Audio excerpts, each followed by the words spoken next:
everyone, how are we doing today? Hope you're having a lovely day. Hello.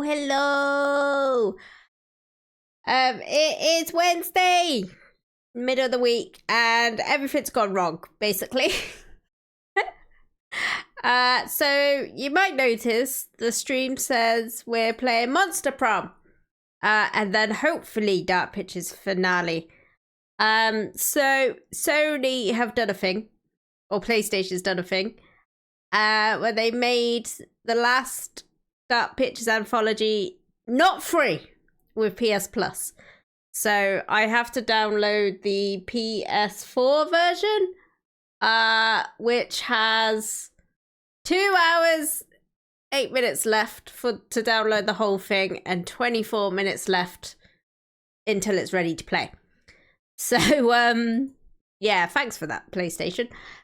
So we're going to do some Monster Prom just to begin with, and then we will hopefully get into Dark Pictures Anthology. If I can't do, no, I am doing Monster Prom. If I can't do Dark Pictures Anthology today, we will do it on Friday and up until Halloween. Yeah. It sucks, but this isn't the first time I've been screwed by this, so, yeah, it's highly annoying. So we're going to do a bit of dating and then horror, well, not horror, but spooky stuff. Thank you, Blizzy, for the resub. Thank you. Don't give me kisses yet. First, go to make a Blizzy chocolate and grab a blankie. No problem at all. I have just realized I am not set up to do Monster Prom, so give me 2 seconds. Okay. Monster Prom. Where be you? There's Monster Prom. Okay. I'm gonna give it a little lo-fi. So be a little bit quiet. Oh, all this happened like right as I was about to stream, so I haven't been able to check anything. Okay. Right, let's change that to the Monster Prom audio. Can you hear that? And is it too loud? Ba ba ba ba da da da la. Oh, is it too quiet? Sounds fine. Good. Right, this is original Monster Prom. This is taking it back old school to when it was actually in a school. I think I only played this once back in the day. So, oh, I don't think we did second term. Let's do second term. Short game. Spooky high school, the sweetest years of our lives.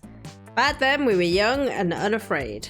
Sometimes reckless, sometimes brilliant, sometimes just stupid, but always willing to live life to the fullest. We were on a wild journey to discover who we really were. Who are you? Eeny, meeny, miny, mo. Catch a tiger by its toe. If it squeals, let it go. Ooh, fireworks. Eeny, meeny, miny, mo. With this dude. Who are you really? Brian! I'm gonna stick with Brian. I'm gonna change it to she. Yeah. And we'll do it. And we had yet to experience its ultimate challenge, the Monster Prom. I remember it clearly. 3 weeks were left, and as we were fantasized about our dream prom dates, we were all scrambling to catch the attention of one of our 8 most charismatic classmates. Look at him! Scott Howell, 21. A werewolf athlete who compensated for his rather small brain with a stupidly huge heart. Meadow Priest! Hello, how you doing? Hope you're having a lovely day.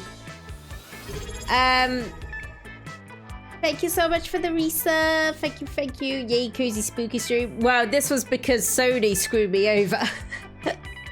But good to have you here, Meadow. You get 18 kisses for 18 months.